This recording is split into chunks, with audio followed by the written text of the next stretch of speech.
स्वागत है। आज हम डिजिटल जानकारी को मापने की इकाइयों पर एक गहरी नज़र डाल रहे हैं। हाँ बिल्कुल।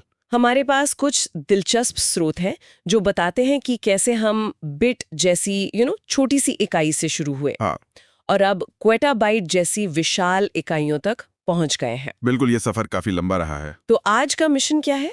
यही समझना कि ये डिजिटल माप कैसे काम करते हैं, इनकी कहानी क्या है और आज की जो ये डेटा संचालित दुनिया है उसमें ये सब जानना क्यों जरूरी है। हाँ बिल्कुल, चलिए शुरू करते हैं। चलिए इस विषय की परतों को खोलते हैं।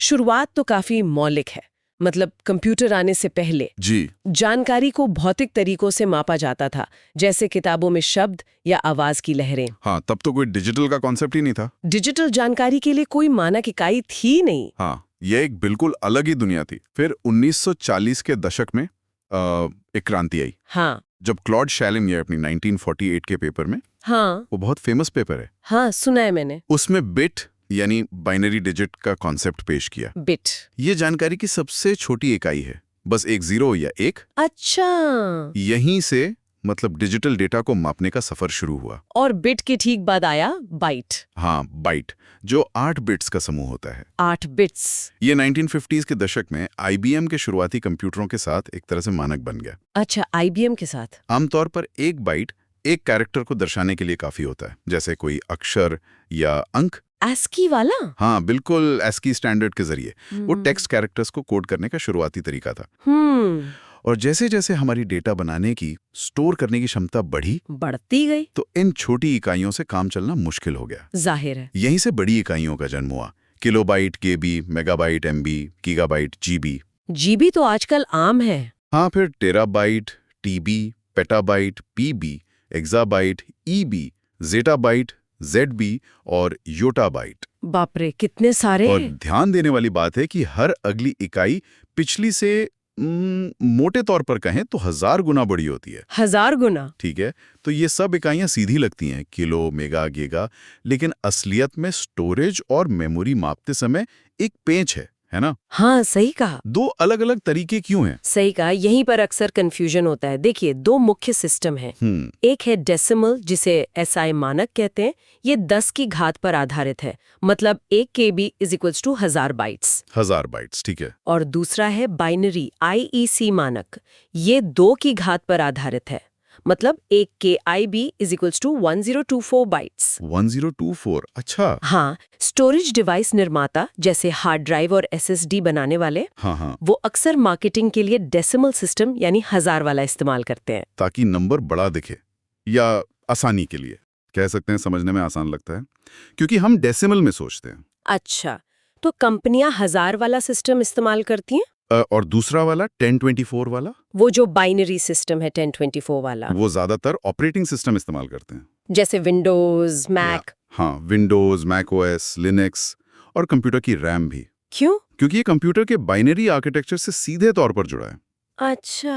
और यही वजह है कि जब कोई मान लीजिए 500 GB की हार्ड ड्राइव खरीदता है, हाँ, तो कंप्यूटर उसे लगभग 465 GB बाइट्स दिखाता है। हाँ, ये मैंने देखा है। हमेशा कम क्यों दिखता है? ये वही 1000 बनाम 1024 का फर्क है।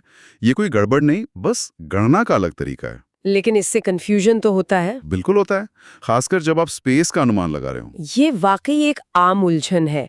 अच्छा, और इंटरनेट स्पीड का क्या? उसे भी तो MB GB में देखते हैं। हाँ, लेकिन वो अलग होता है। वो कैसे? क्या वो जानबूझकर स्पीड को बिट्स में बताते हैं ताकि वो ज्यादा लगे?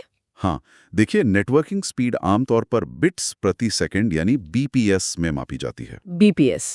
जैसे MBPS यानी मेगाबिट्स प्रति सेकंड या GBPS यानी गीगाबिट्स प्रति सेकंड। अच्छा, बिट्स, बाइट्स नहीं। जी, यहाँ ध्यान रखना बहुत जरूरी है कि छोटा b यानी बिट और बड़ा B यानी बाइट में फर्क है। ओह हाँ, ये तो है। क्योंकि एक बाइट में 8 बिट्स होते हैं। 8 बिट्स। तो अगर आपकी इंटरनेट स्पीड 100 MBPS है, तो उसका मतलब हुआ 12.5 मेगाबाइट यानी MB प्रति सेकंड की डाउनलोड स्पीड। अच्छा, तो 8 से भाग देना होगा। बिल्कुल। जहां तक ISP की बात है, ये बहस का विषय रहा है, पर तकनीकी रूप से नेटवर्क डेटा स्ट्रीम को बिट्स में मापना एक स्थापित मानक है। समझा। चाहे इससे संख्या बड़ी दिखे या नहीं। ठीक है, तो अब इसे बड़े पैमाने पर देखें। आज हम किस तरह के डेटा वॉल्यूम की बात कर रहे हैं, ये पेटाबाइट्स, एक्साबाइट्स, ये कितना होता है? हम वाकई बड़े डेटा के युग में जी रहे हैं। पेटाबाइट और एक्साबाइट अब काफी आम होते जा रहे हैं। उदाहरण के लिए? जैसे गूगल, वो हर दिन 20 पेटाबाइट से ज्यादा डेटा प्रोसेस करता है। 20 पेटाबाइट्स रोज? हाँ, सोचिए, एक पेटाबाइट में करीब 500 अरब पन्नों का टेक्स्ट आ सकता है। बाप रे। और वो जो स्विट्जरलैंड में लार्ज हैड्रन कोलाइडर है, हाँ, LHC, वो हर साल 90 पेटाबाइट से ज्यादा डेटा उत्पन्न करता है। कमाल है। और जो पूरा वैश्विक इंटरनेट ट्रैफिक है, हाँ, वो अब ज़ेटाबाइट्स में मापा जा रहा है। ज़ेटाबाइट्स, ये कितना हुआ? एक ज़ेटाबाइट कल्पना करना मुश्किल है। अगर इसे डीवीडीज पर भरें तो वो स्टैक चांद तक पहुंच सकता है। अविश्वसनीय है। तो इसका मतलब है कि डेटा इतनी तेजी से बढ़ रहा है कि हमारी मौजूदा इकाइयां योटाबाइट तक भी हाँ, अब भविष्य के लिए छोटी पड़ने लगी हैं। बिल्कुल सही कह रही हैं आप। डेटा निर्माण की रफ्तार मतलब अभूतपूर्व है। इसी देखती हुए 2022 में अंतर्राष्ट्रीय इकाई प्रणाली यानी SI ने आधिकारिक तौर पर 2 और भी बड़ी इकाइयों को अपनाया। और बड़ी? योटाबाइट के बाद भी? जी हाँ, पहली है रोना R। रोना? हाँ, रोना। ये 10 की घात 27 बाइट्स के बराबर है, यानी 1 के बाद 27 शून्य। 27 शून्य। और दूसरी है क्वेटा Q। ये 10 की घात 30 बाइट्स है, यानी 1 के बाद 30 शून्य। 30। ये संख्याएं तो कल्पना से भी परे हैं। बिल्कुल। तो संक्षेप में डिजिटल जानकारी मापने की ये कहानी हाँ, एक अकेले बिट से शुरू हुई। हाँ, उस छोटी सी शुरुआत से। फिर बाइट, किलो, मेगा, गीगा, टेरा, पेटा, एक्सा, जेटा, योटा से गुजरते हुए अब रोना और क्वेटा जैसी खगोलीय इकाइयों तक पहुंच गई है। सही। ये सिर्फ माप की कहानी नहीं, बल्कि हमारी तकनीक और एक तरह से सभ्यता के विकास की कहानी है। हाँ, और ये विकास दिखाता है कि computing, data science, artificial intelligence हमारे डिजिटल इंफ्रास्ट्रक्चर के हर पहलू के लिए सटीक डेटा मापन कितना आधारभूत और जरूरी है। बिल्कुल। जैसे जैसे हम और ज्यादा डेटा बनाते और इस्तेमाल करते जा रहे हैं, इन इकाइयों और उनके मतलब को समझना ये सबके लिए महत्वपूर्ण हो गया है। सही बात है। यहाँ एक विचारणीय प्रश्न ये उठता है, हाँ, जैसे जैसे डेटा का ये महाविस्फोट जारी है और हम रोनाबाइट और क्वेटाबाइट के पैमाने पर डेटा उत्पादन और विश्लेषण की ओर बढ़ रहे हैं, क्या हमारी वर्तमान तकनीकें, हमारे स्टोरेज के तरीके और डेटा को समझने के जो हमारे तरीके हैं, हाँ, क्या वो भविष्य के इन विशाल जरूरतों को पूरा करने के लिए पर्याप्त होंगे? ये तो बड़ा सवाल है। या फिर हमें डेटा प्रबंधन, भंडारण और विश्लेषण के लिए पूरी तरह से नए मौलिक दृष्टिकोण और तकनीकों का आविष्कार करना होगा? सोचने वाली बात है। इस पर सोचना लाजमी है।